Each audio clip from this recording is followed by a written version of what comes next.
Phoenix here with the final match day of the season. Oh man. Don't worry though, YouTube. I'll be there from the start next season. The final opportunity, the final big opportunity to make some cha-ching, bibbling to finish off this incredible season. League season, of course, because there's a big game left to play. Couple of big games left to play next week. But speaking about big games, we begin with the final title race in the top 5 leagues left to decide.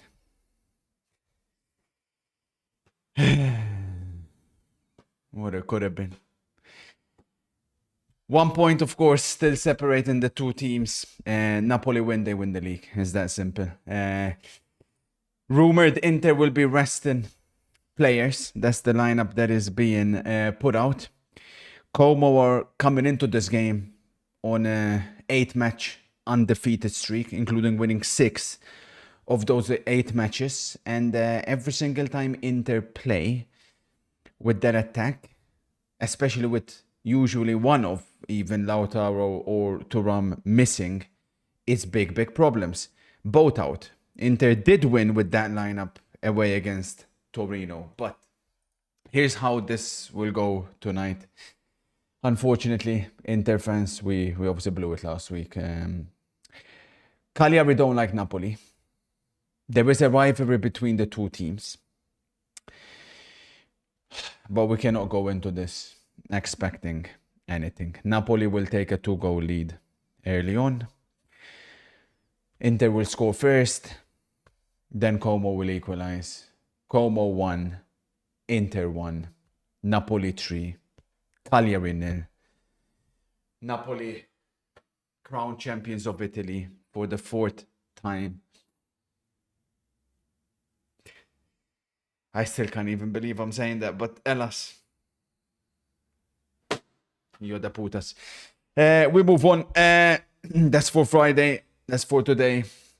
We go in with minimal expectations, and unfortunately, the Oracle has predicted a Napoli title win.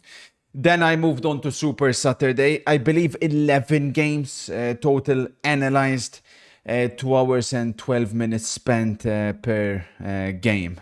There is a big game in England, but I'm so sorry to tell you guys that the spoiler is a big club fan, or rather watcher. So unfortunately, I can't give you guys an accurate spoiler for this. I hope Sunderland go up. I am rooting for Sunderland, but I do think Sheffield United, from a pure casual point, have been the better team.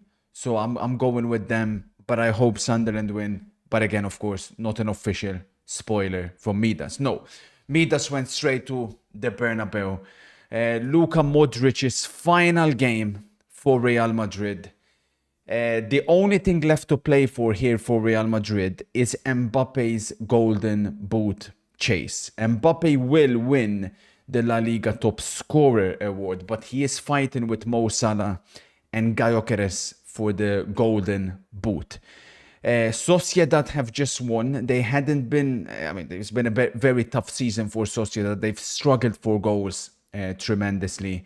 Real Madrid weren't impressive against Sevilla. They needed Sevilla to go down to 9 to even begin getting the goals. But I do expect goals galore in this game. I'm going over 2.5. I think both teams will score. The last time these two teams met, it was an incredible game in the Cup, which finished 4-4. Not expecting that many goals.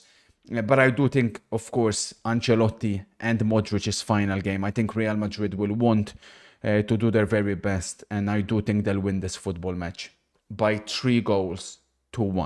Minus 1.5. But if you want to be, like I said, safe, over 2.5, both teams to score, Real Madrid to win.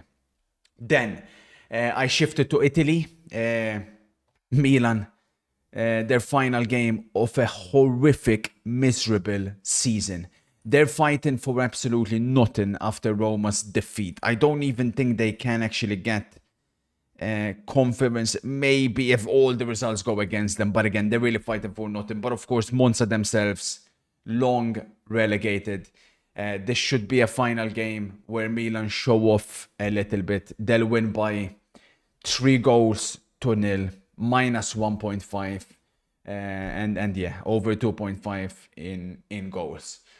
Then I shifted to, Paris, where I'm going to be keeping a very close eye on this, of course. PSG's final game before the Champions League final. They'll be going up against Reims in the Cup. Reims, terrible team. They struggle for goals. I have absolutely no idea how they even made it this far. Similar to the Milan game, it will be a comfortable showing for Paris Saint-Germain, a game where they will flex. No both teams to score. Reims are going to score, I can guarantee you that. PSG will win this one, minus 1.5. Either 2-0 or 3-0. I'm going 3-0 PSG. Gvichka Kvaratskhelia, the man in form for them. I expect a goal from him in Paris. PSG will emerge victorious. Then I went, of course, to Super Sunday, where we have the Premier League finale. And of course, the main thing we're keeping an eye on is the Champions League race. So this is the table for those wanting to refresh their memory. We've got basically 5 teams fighting for 3 spots. We begin with the game at Craven Cottage, where Manchester City, a point for them is enough to get them Champions League football. They're going to a place where they've had tremendous success. Fulham have been very inconsistent at home this season. The final appearance for Kevin De Bruyne in a Manchester City shirt. I expect City to line up similar to what they done against Bournemouth. That was one of the best performances I have seen from City. I think playing with no wingers, I don't expect Doku Savinho to start. It wouldn't make any sense. They got the best out of Marmoush playing on that side with overlapping fullbacks. I expect something similar. Will Haaland finally unblock since his injury? I predict so. I'm going Fulham 0, Manchester City 2. Manchester City will be playing Champions League football next season. Then I shifted over to, Anfield. Which is, believe it or not, the toughest game I've had to analyze this weekend. Because what do you expect? 2 teams who have won the big 2 trophies in England this season. Liverpool, of course, have kind of fell off since they were officially crowned champions. They have been rotating. Curtis Jones-Endo predicted to start here, which, again, if they do, it's big problems. Palace, on the other hand, did beat Wolves, to be fair, after the FA Cup. Expect one of 2 things. I don't like doing this and giving you guys 2 outcomes. You know, usually I'm very decisive, but either it's going to be a horrific game of football, or it's going to be one where it's going to be goals galore. I'm thinking it's going to be goals galore. I'm going with that. I think it'll be Liverpool 3, Palace 1. Just like the Real Madrid game, I think Salah, he's been desperate. He wants to still break records. I think he'll be rallying the team to try and finish the season in the best of fashion, to try and get him maybe one of the records, but at least push as much as he can. And I do expect Salah to be on the score sheet on Sunday. Like I said, both teams to score. I'm going with over 2.5. Liverpool to win 3-1. Then, of course, I shifted over to Old Trafford, whereby we go from a tough game to analyze to a very easy game to analyze. It's not rocket science. Don't overthink it. Go against Manchester United, especially with Aston Villa needing a result. 58% chance of precipitation in Manchester. This is how I believe this will go. Aston Villa will open the scoring within the first 15-20 minutes. A heavily rotated Manchester United side is predicted. Going against United has made us so much cha-ching, bibbling. Why change it in the final game of the season? Aston Villa have looked very good defensively. Manchester United are struggling for goals. Pretty easy one. Manchester United 0, Aston Villa 2. Amorant will lose again, and hopefully Amorant will finish 17th. And there's some still defending him. They said they're not going to sack him. Are you blind? Then, of course, I shifted over to... Well, Newcastle will win, I can tell you that, but it's not part of the official analysis. We'll do a separate Premier League ACA on the day. Before we get to the big one, Southampton Arsenal, relatively straightforward. You know, Southampton, of course, have been struggling massively this season. They've struggled for goals. I like the professionalism Arsenal have shown in how they have finished the season. They're still taking every game very seriously, even though now mathematically they're guaranteed Champions League football. I do expect them to put on a good showing. Southampton 0, Arsenal 2. That is the predicted team. I like Odegaard at the moment. I think he's been turning it a little bit slowly. And this is exactly the type of game that is perfect for Martin Odegaard. Martin Odegaard, goal involvement away at the St. Mary's. Then, of course, comes the big one. Forest versus Chelsea. Now, there has to be a winner in this game. Because once Aston Villa opened the scoring early on against Manchester United, for Forest, all of a sudden, it starts looking bleak.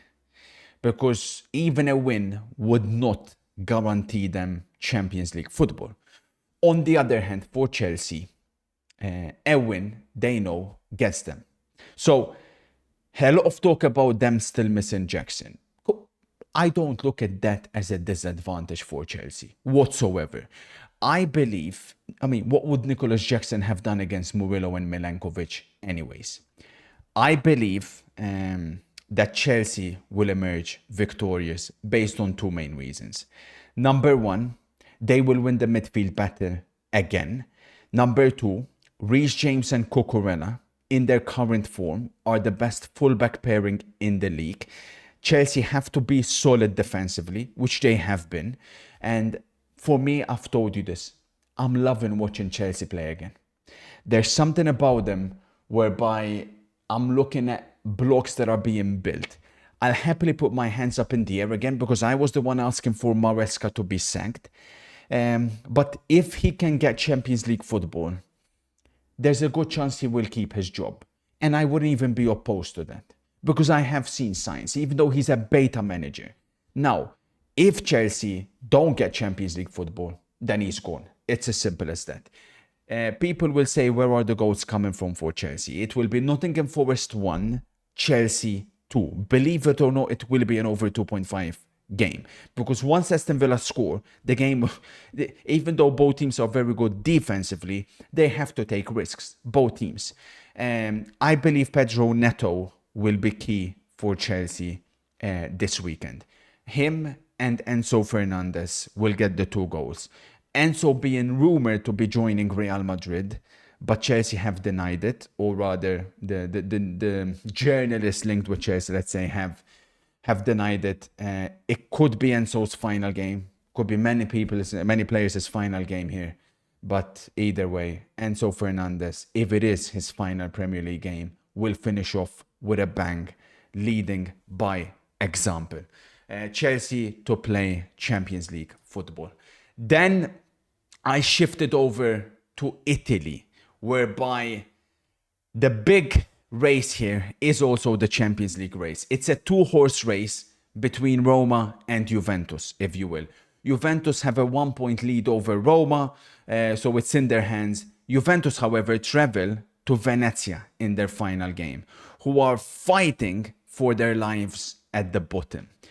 Juventus themselves, I've told you my opinion already. I don't like them whatsoever this season. If they do get Champions League football, it will be an absolute miracle. However, Venezia are missing their best player, Jay Itzes, who is their best, not only their best defender, but their best player, will be a huge, huge loss for them. Again, Venezia have to win, so they're going to have to come out. As a result, Juventus will find spaces. Juventus will win this game by 2 goals, 2-1. Yildiz, at the moment, looking the man in form. Vlahovic back and on the score sheet. I expect Vlahovic to score again this weekend of a combination with Yildiz. Roma will do their jobs, but unfortunately, it will not be enough. Juventus, unfortunately, will be playing Champions League football next season. Then the final game that I analyzed was a meaningless game in Spain between the champions of Spain, Barcelona, and Bilbao. Some slight hope for Lewandowski to see if he could get the Pichichi, but I mean, it's basically impossible, especially because I predict Mbappe will score. Barcelona obviously lost against Villarreal. They seem like they've struggled. Bilbao will want to finish the season on a high as well. I expect Bilbao, Barcelona, 1-1 draw between the two teams to cap it off. And of course, we'll do all the awards coming up at the end of the season. Premier League, La Liga, Serie A next week. One final match day to go. One final opportunity to make some chiching. Let's do this together on 3. 1, 2, 3.